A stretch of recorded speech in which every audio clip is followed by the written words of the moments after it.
நீங்கள் பார்த்துக் கொண்டிருப்பது உங்கள் விஜய்.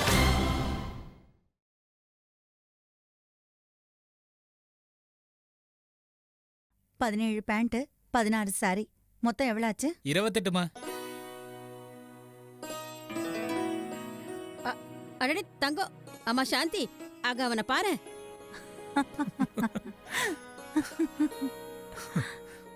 வர வர ரொம்ப சேட்டை பண்ற. விடு விடு, அந்த துணியை விட்டுரு. அதை இப்படி வச்சுட்டு அமைதியா விளையாடுவியா? ஓகே அர்ச்சனா, கணக்கு போட்டு எவ்வளவு ஆச்சுன்னு சொல்லுமா. 17 பேண்ட், 16 சாரி, அப்புறம் நேத்துக்கு அதுல எழுதிருக்குமா. கார்த்திக் வாப்பா. சரிப்பா. ரொம்ப ஆச்சரியமா இருக்கு.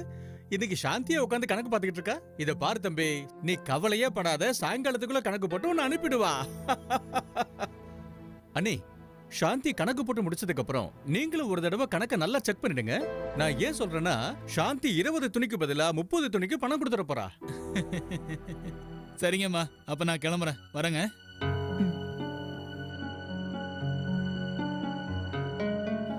ஏங்க அவ முன்னாடி போய் இதெல்லாம் பேசிட்டு இருக்கீங்க? எப்பவுமே நீங்க இப்படிதான் பண்றீங்க. வீட்டுல உள்ளவங்கனாலும் பரவாயில்ல, ஆனா வெளியாள் முன்னாடி இப்படி பேசுறீங்கன்னா கொஞ்சம் யோசிக்க வேண்டாம்? அன்னைக்கு கல்யாணத்துக்கு போயிருந்தப்ப கூட தெரிஞ்சவங்க முன்னாடி எல்லாம் என்ன இந்த மாதிரி கிண்டல் பண்றீங்க. கணக்கு எனக்கு வராதுதான், நான் ஒத்துக்கிறேன். 5 6 கூட்டினா 11ங்கிறத நான் விரல் விட்டு எண்ணிதான் சொல்லுவேன். ஆனா இது வரைக்கும் உங்க கணக்குல நான் எப்பவாவது தப்பு பண்ணிருக்கேனா? நீங்களே சொல்லுங்க. ஐயோ, என்ன சாந்தி இது? நான் சும்மா விளையாட்டுக்கு தான் சொன்னேன். அன்னைக்கு கல்யாணத்தில் நடந்ததுக்காக நான் உங்ககிட்ட எத்தனை தடவை மன்னிப்பு கேட்டிருக்கேன், உனக்கு ஞாபகம் இருக்குல்ல? என்ன சாந்தி, நீ எதுக்காக தேவையில்லாம சின்ன விஷயத்தை பெருசுபடுத்துற? கிண்டல் பண்ணலாம், ஆனா அதுக்குன்னு ஒரு அளவு இருக்குல்லங்க. சில நேரத்துல அது மனசுக்கு கஷ்டமாவும் இருக்கும். எப்பவுமே என்ன கிண்டல் பண்றதே வேலையா போச்சு. கிரிஜா, இந்த துணியெல்லாம் எடுத்து வச்சிருமா. என்ன இவ கோச்சிக்கிட்டு போறா? சும்மா விளையாட்டுக்கு தானே சொன்னேன். இவ சின்ன விஷயத்தெல்லாம் எதுக்காக பெருசா எடுத்துக்கிறான்னு எனக்கு புரியவே மாட்டேங்குது. ராஜசேகரா, தேவையில்லாம நீ எப்பவும் அவளை ஏன் கிண்டல் பண்றேன்னு எனக்கு புரியல. இத பாருப்பா, ஒரு தடவை கிண்டல் பண்ணா நல்லா இருக்கும், சும்மா சும்மா பண்ணக்கூடாது. ராஜே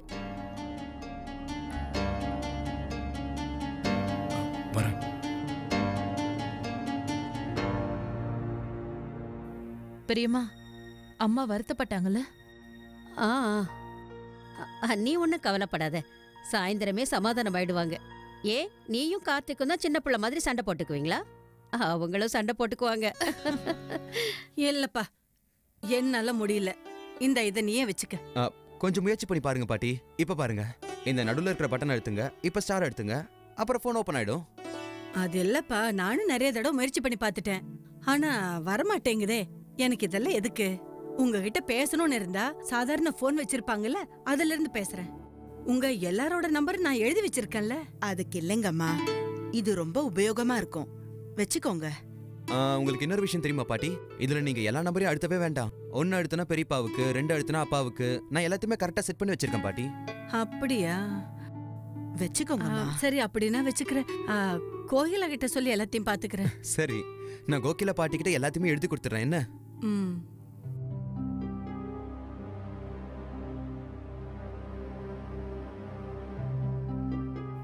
நீ என்ன அதே விஷயத்த மனசுல நினைச்சுக்கிட்டு இருக்கியா சாந்தி? அதெல்லாம் ஒண்ணு இல்லக்கா, ஒரு சின்ன வேலை இருந்தது, அதான் செஞ்சுக்கிட்டு இருக்கேன். உன்னை இன்னைக்கு நேத்தா எனக்கு தெரியும், என்கிட்டயே மறைக்க பாக்குறியா? போகட்டு விடு சாந்தி. ராஜசேகர் என்னவோ விளையாட்டா சொன்னான். அவன் பண்ணது தப்புதான், நானும் ஒத்துக்கிறேன். ஆனா இதையெல்லாம் பெருசு படுத்தலாமா? புருஷன் பொண்டாட்டிக்குள்ள இந்த மாதிரி கிண்டல் பண்றதெல்லாம் சகஜம் தானே இல்ல? கிண்டல் பண்றதுக்குன்னு ஒரு அளவு இருக்குல்ல, ஆனா இவர் தொட்டதுக்கெல்லாம் கிண்டல் பண்றாரு. நானும் கவனிச்சேன். ஆனா முடிஞ்சு போன விஷயத்தையே பேசிக்கிட்டு இருக்கிறதுல என்ன பிரயோஜனம்? சரி, நீ எழுந்துரு, முதல்ல வெளியில வா. இல்லக்கா, நீங்க போங்க, நான் இந்த வேலையை முடிச்சிட்டு அப்புறமா வரேன். சொல்றத கேளு சாந்தி, இந்த விஷயத்த பெருசாக்காத, இதோட முடிச்சிடு. உன் புருஷனை பத்தி உனக்கு தெரியாதா? கல்யாணம் ஆகி இந்த வீட்டுக்குள்ள வந்ததுல இருந்து அவன் உன்னை கிண்டல் பண்ணிட்டு தான் இருக்கான். எனக்கு தெரியும்க்கா, நானும் அப்பல இருந்து பாத்துக்கிட்டு தான் இருக்கேன். ஆனா அவரும் கொஞ்சம் என்ன பத்தி யோசிக்கணும்ல.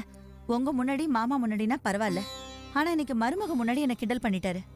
அர்ச்சனா எங்க 2 பேரை பத்தியும் என்ன யோசிப்பா? சரி, அதை விடுங்க, பரவாயில்ல. தோபி முன்னாடிலாம் என்ன கிண்டல் பண்றாரு, அவன் என்ன நினைப்பா? இத பாரு, நான் அவனுக்கு சொல்லி புரிய வைக்கிறேன். அவனை நான் நல்லா திட்டுறேன், சரியா? இத பாரு, இனிமே அவன் உன்னை கிண்டல் பண்ணவே மாட்டான், போதுமா? நீங்க சொன்னாலும் அவர் திருந்த போறது இல்ல. இதுக்கு முன்னாடி நீங்க 2 பேரும் எத்தனையோ தடவை சொல்லிருக்கீங்க, ஆனா அப்படியே தானே இருக்காரு, கொஞ்சம் கூட மாறவே இல்லையே. அம்மா, கொஞ்சம் டுகுவ பாத்துக்கிறீங்களா? இவன் என்ன வேலை செய்யவே விட மாட்டேங்கிறான். வா நக்ஷ்.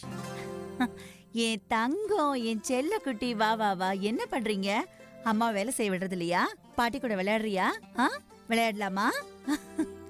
என்னது இது? இங்க பாரு, பாட்டியை பாரு. என்ன வேணும் உனக்கு? சங்கரி, உனக்கு வருத்தம் எதுவும் இல்லையே? நீ வேற உடம்பு சரியில்லாம இருக்க. நான் உன்னை விட்டுட்டு. ஏம்மா இப்படியெல்லாம் பேசுறீங்க? ஆண்டவனோட தரிசனம் கிடைக்கிறதே ரொம்ப கஷ்டம். உங்களுக்கு கிடைக்குது. அவன் கூப்பிடும்போதுதான் நம்ம போக முடியும். ஏன்னா நம்ம பொதுவா எவ்வளவு ஆசைப்பட்டாலும் நமக்கு ஏதாவது தடங்கள் வந்துகிட்டே இருக்கும். ராகுல், என்னப்பா யோசனை பண்ணிட்டு இருக்க? இந்த பாட்டி கிட்ட சொல்ல மாட்டியா? பாட்டி, அது எனக்கு ஒரு உதவி செய்வீங்களா? தாராளமா சொல்லுப்பா. கடவுள்கிட்ட நீங்க எனக்காக வேண்டிக்குவீங்களா பாட்டி? நிச்சயமா. சரி, உனக்கு என்ன வேணும்? பாட்டி, கடவுள்கிட்ட நீங்க எனக்கு தைரியத்தையும் சக்தியும் கொடுக்க சொல்றீங்களா? நான் எங்க அப்பா அம்மாவை பெருமைப்பட வைக்கணும் பாட்டி. நான் எப்படியாவது நல்லபடியா படிச்சு பெரிய ஆளா வளரணும் பாட்டி. நம்ம குடும்பமே என்ன நினைச்சு பெருமைப்படணும்.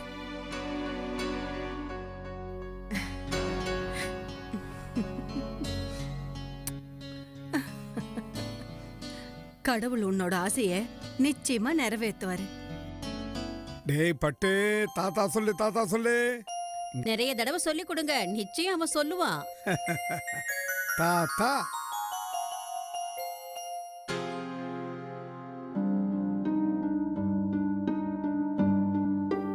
மாமா, இந்தாங்க உங்க டிஃபன்.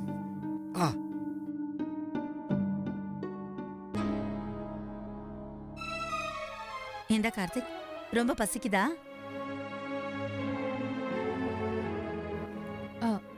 அப்பா இந்தாங்க.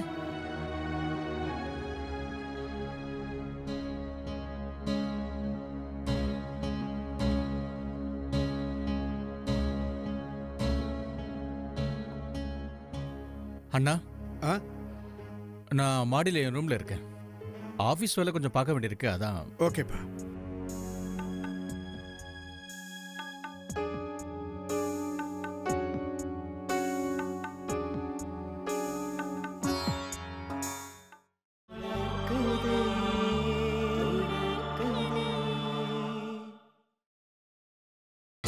நீங்கள் பார்த்துக் கொண்டிருப்பது உங்கள் விஜய்.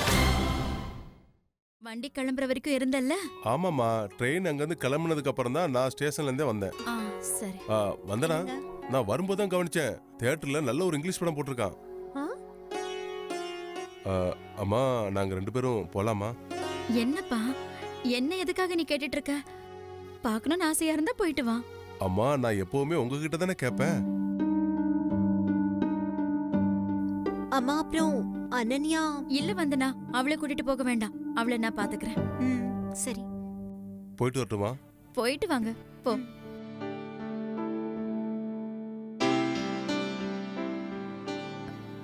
அட சங்கரி பெரியம்மா, ஏன் எழுந்து வெளியில வந்துட்டீங்க? ஏதாவது வேணும்னா ஒரு குரல் கொடுத்துருக்கலாமே. அதெல்லாம் ஒன்னும் இல்லம்மா. உள்ளேயே உட்கார்ந்துகிட்டு இருந்தா மனசெல்லாம் ஒரு மாதிரியா இருக்கு. இப்படியெல்லாம் உட்கார்ந்து எனக்கு பழக்கம் இல்லைல்ல, அதான் எழுந்து வெளியே வந்துட்டேன். பாத்து.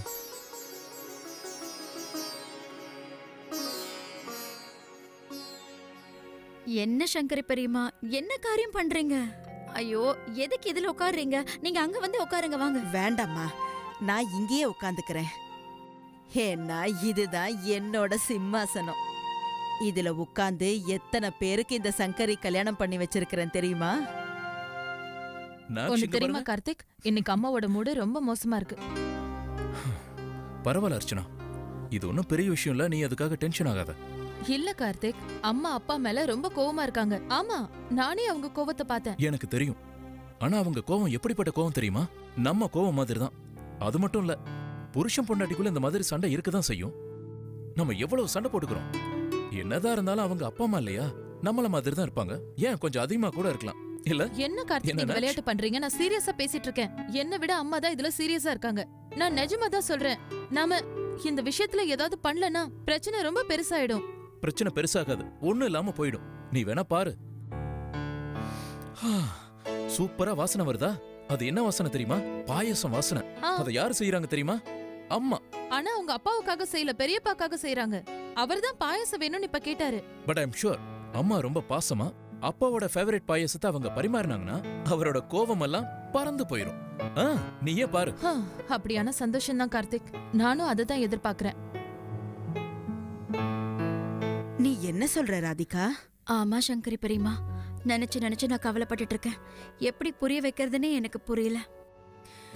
இதுல யோசிக்கிறதுக்கோ கவலைப்படுறதுக்கோ என்னமா இருக்கு? ஒரு விஷயம் தப்புன்னா அத தப்புன்னு சொல்லணும்.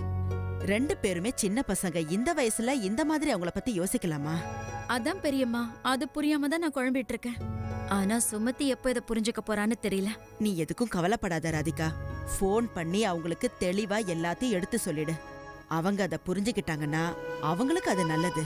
அப்படி புரிஞ்சுக்கலன்னா அப்புறம் அந்த ஆண்டவன் எல்லாத்தையும் பார்த்துப்பான். இது ஒண்ணு அந்த காலம் மாதிரி இல்லம்மா.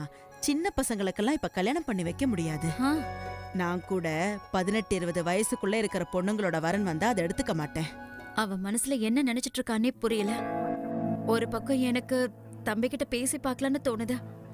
ஆனா இன்னொரு பக்கம் பேசவும் தயக்கமா இருக்கு. எங்க உறவுல ஏதாவது பிரச்சனை வந்துருமோன்னு பயமா இருக்கு. உறவுல விரிசல் எதுவும் வரக்கூடாதுன்னா சில நேரங்கள்ல இந்த மாதிரி விஷயங்களை வாயை திறந்து சொல்லிதான் ஆகணும்.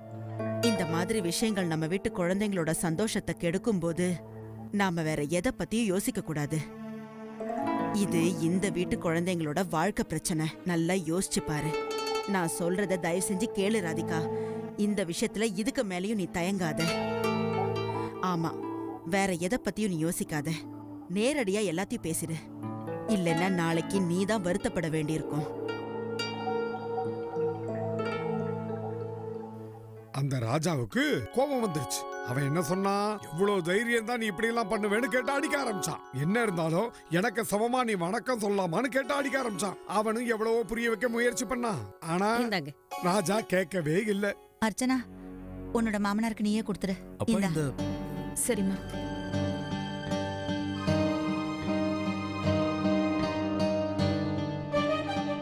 நான் பாத்துக்கிறேன். அப்பா, பாயசம் உங்களுக்கு ரொம்ப பிடிக்கும்ல?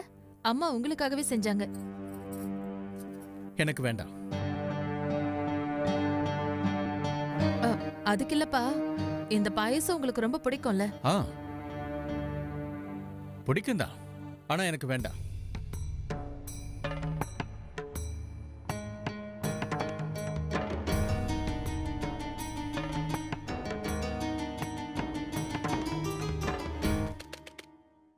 என்ன ஆச்சு இதுக்கு?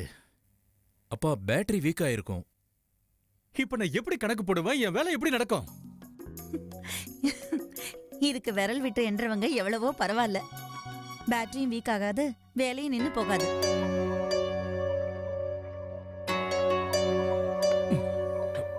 அப்பா,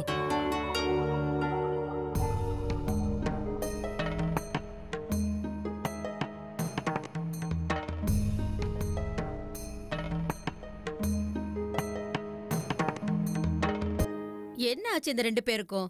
சின்ன பிள்ளை மாதிரி நடந்துக்கிறாங்க. ஆமா பெரியம்மா, 2 பேரும் பயங்கர கோவத்துல இருக்காங்க போல இருக்கு. இது அதிகமா தெரியல. தாத்தா பாட்டி ஆயிட்டாங்க, என்ன 2 பேரும் சண்டை போட்டுக்கிட்டு இருக்காங்க. ஒரு சின்ன விஷயத்தை தேவையில்லாம பெருசு பண்ணிக்கிட்டு இருக்காங்க. நான் என்னமோ சாயந்தரம் சரியாயிடுவாங்கன்னு நினைச்சேன். ஆனா இவங்கள பாருங்க, விஷயத்தை பெருசாக்கிட்டே போறாங்க.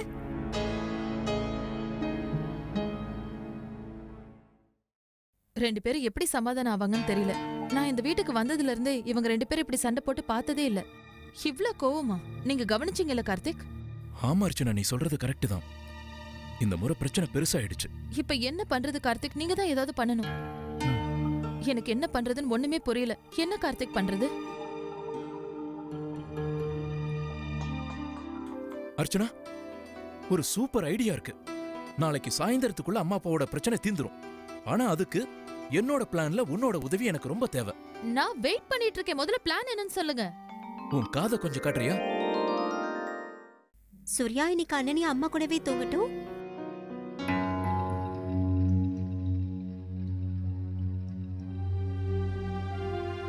வந்தனா, அம்மாக்கு இப்ப என்ன ஆச்சு? விசித்திரமா ரொம்ப வித்தியாசமா கேள்வி கேக்குறாங்க. ஆமா சூர்யா, என்கிட்ட வந்து தானத்துக்கு என்ன கொடுக்கறதுன்னு கேக்குறாங்க. பிரசாதுக்கு என்ன அனுப்பணும்னு கேக்குறாங்க. இது வரைக்கும் அவங்களா எடுத்த எல்லா முடிவுகளையும் திரும்ப திரும்ப என்கிட்ட கேக்குறாங்க. வந்தனா, கொஞ்ச நாளைக்கு முன்னாடி நிறைய பிரச்சனைகள் ஏற்பட்டுச்சு இல்லையா? அப்பாவுக்கு உடம்பு சரியில்லாம போச்சு, பிசினஸ்ல லாஸ், அப்புறம் மாமியோட ப்ரெஷர், இதனால தான் அம்மா டென்ஷன் ஆகிட்டாங்கன்னு தோணுது. சும்மாவே எல்லாத்துக்கும் கவலைப்படுவாங்க. நான் போய் பேசி பார்க்கவா? இல்ல வேண்டாம், இப்பதான் எல்லாமே சரியாயிட்டு இருக்குல்ல. அம்மாவும் கூடிய சீக்கிரம் சரியாயிடுவாங்க.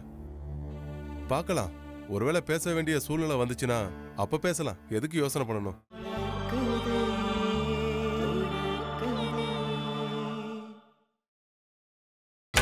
நீங்கள் பார்த்துக் கொண்டிருப்பது உங்கள் விஜய். இதுல யோசிக்கிறதுக்கு எதுவுமே இல்ல கார்த்திக். இந்த பிளான் ரொம்ப ரொம்ப கரெக்டா இருக்கும். ஒருவேளை இந்த பிளான் மட்டும் ஒர்க் அவுட் ஆச்சுன்னா அவங்க 2 பேருக்கு நடுவுல எல்லா பிரச்சனையும் சரியாயிடும். என்ன பாக்குறீங்க? அதுவா, நீ ரொம்ப சமத்தா இருக்க. நீ எல்லாரும் மேலயும் ரொம்ப அன்பு வச்சிருக்க. யாராவது ஒருத்தருக்கு ஒரு சின்ன பிரச்சனை வந்தாலும் சரி, உடனே நீ கவலைப்பட ஆரம்பிச்சிடுற. உடனடியே அந்த பிரச்சனையை சரி பண்ணாதான் உனக்கு தூக்கமே வருது. எங்க ஃபேமிலி ரொம்ப லக்கி அர்ச்சனா. அதனாலதான் நீ எங்க வீட்டுக்கு வந்திருக்க. அதெல்லாம் ஒண்ணும் இல்ல, நான் தான் ரொம்ப லக்கி. அதான் எனக்கு நீங்க கிடைச்சிருக்கீங்க. இவ்வளவு பெரிய குடும்பம் கிடைச்சிருக்கு. இது என்னோட குடும்பம் கார்த்திக். உங்களுக்கு ஒண்ணு தெரியுமா கார்த்திக்? தினமும் நான் கடவுள்கிட்ட என்ன வேண்டிக்குவேன்னு தெரியுமா? என்னோட அழகான இந்த குடும்பத்து மேல யார் கண்ணும் படக்கூடாதுன்னு வேண்டிக்குவேன். எல்லாரும் எப்பவும் சிரிச்சுக்கிட்டு சந்தோஷமா இருக்கணும். ஒருத்தர் மேல ஒருத்தருக்கு அன்பும் பாசமும் எப்பவும் இருக்கணும்னு வேண்டிக்குவேன். ஆனா நான் வேற மாதிரி வேண்டிப்பேன். என்னன்னு தெரியுமா? கடவுளே, என் அர்ச்சனாவோட எல்லா ஆசைகளையும் நீங்க நிறைவேற்றணும். எனக்கு நிறைய சக்தியை கொடுங்க.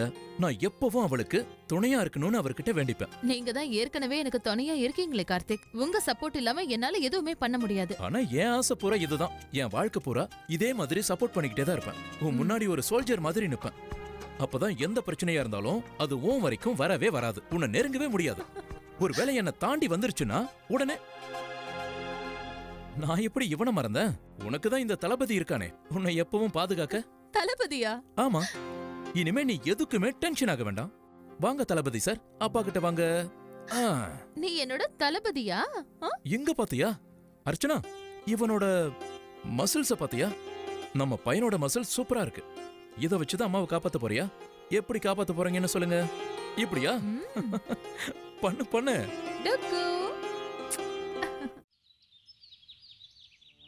நான் தான் சொன்னேன்ல சுமதி, இது நடக்கவே நடக்காது.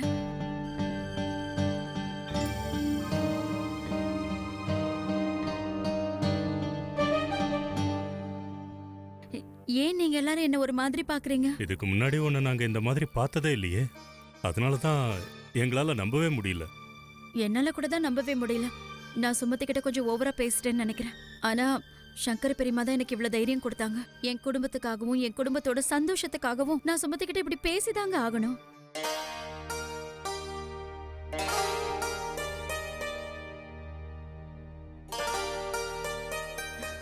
இன்னைக்கு என் மனசுல இருந்து எவ்வளவு பெரிய பாரத்தை நீங்க இறக்கி வச்சிருக்கீங்கன்னு தெரியாதுக்கா. இத்தனை நாளா இந்த விஷயத்தை நினைச்சு நான் கவலைப்பட்டுட்டு இருந்தேன். என்னை விட இந்த பிரச்சனைல நீங்க தான் ரொம்ப கவலைப்பட்டீங்கக்கா. நீயும் என் கூட சேர்ந்து ரொம்ப கவலைப்பட்டுட்டு இருந்தல. ஆனா நம்மளை விட ராகுல் தான் பாவம். இவனை பார்க்கும்போது கஷ்டமா இருந்தது. என்ன இருந்தாலும் குழந்தைங்களை பார்க்கும்போது தான் அம்மாவுக்கு சந்தோஷம் கிடைக்கும். எனக்கு இது கொஞ்சம் கஷ்டமான வேலையா தான் இருந்தது. சொந்தக்காரங்க கிட்ட எப்படி இப்படி பேச முடியும்? அவகிட்ட பேசும்போது ஏதோ யுத்தத்துல இருக்கிற மாதிரியே தோணுச்சு. ஆனா என் குடும்பத்துக்காக நான் தைரியத்தை வர வச்சுட்டு பேசிட்டேன்.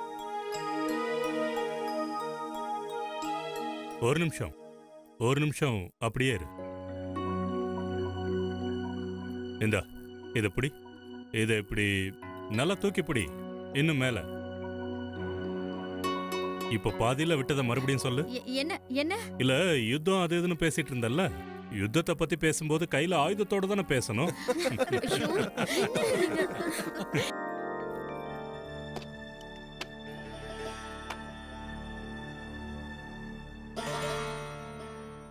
என்னாச்சுப்பா? அந்த கொட்டேஷன்ல ஏதாவது ப்ராப்ளமா? இல்ல கார்த்திக், ஆக்சுவலி பிரச்சனைன்னு ஒண்ணும் இல்ல. அதே நேரத்துல எதுவும் சரியாவும் இல்ல. எனக்கு தெரிஞ்சு எல்லாரும் சேர்ந்து உட்காந்து இந்த விஷயத்தை பத்தி பேசினாதான் சரியாகும்னு தோணுது. அப்பதான் யார் மனசுலயும் எந்த சந்தேகமும் இருக்காது.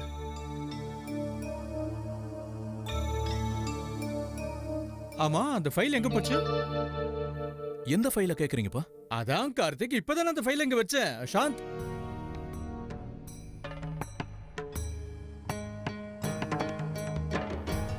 கார்த்திக், உன் கவனம் எங்க இருக்கு? நான் சொல்றது உன் காதுல விழுதா விழலையா? அப்பா என் காதுல நல்லா விழுது, சொல்லுங்க. என்ன சொல்றது? என் பேச்சை யாரும் கேட்கறதே இல்ல. நான் ஒண்ணு தேடிக்கிட்டு இருக்கேன்.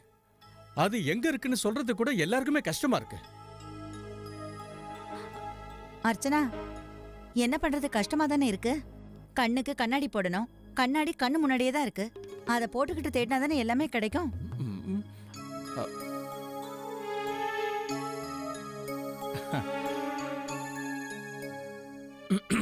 அந்த ஃபைல்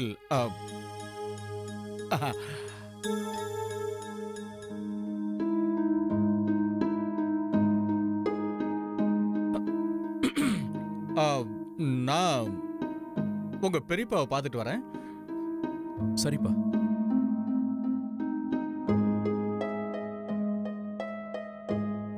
என்ன கார்த்திக், பார்த்தல சிணுங்கிறதுலயும் சண்டை போட்டுக்கிறதுலயும் உங்களை விட ஒரு படி மேல இருக்காங்க. உண்மைதான் பெரியம்மா. பாருங்களேன், ஒருத்தர் மேல ஒருத்தர் கோவமா இருக்காங்க. ஆனா ஒருத்தர் மேல ஒருத்தருக்கு பாசமும் கவலையும் அதே மாதிரி தான். ஆனா இதே மாதிரி எவ்வளவு நாளைக்கு இருப்பாங்க? எனக்கு என்னவோ என் மனசுக்கு இது சரியா படல. பெரியம்மா, நீங்க ஒன்னும் கவலைப்படாதீங்க. நாங்க இதுக்கு ஒரு ஐடியா பண்ணிருக்கோம்.